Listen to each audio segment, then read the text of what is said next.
আমাদের গ্রামের নদীতে তো চড়া পড়ে গেছে বটে। দেখি পাশের গ্রামের নদীতে যদি একটু খাওয়ার জল পাওয়া যায়। দিন দিন তো পুকুরের জল, নদীর জল, সব জল শুকিয়ে যাচ্ছে বটে। এরকমভাবে চলতে থাকলে আর কদিন পর তো আমরা খাওয়ার জলটুকুও পাবো না।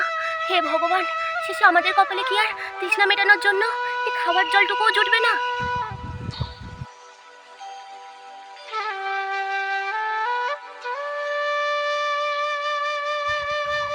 মা, এটা নৌকা। আমি বরঞ্চ নৌকাতে নেমে এক কলসি জল তুলে নিয়ে যাই। বাহ, এই নদীটার জলটা তো খুব পরিষ্কার।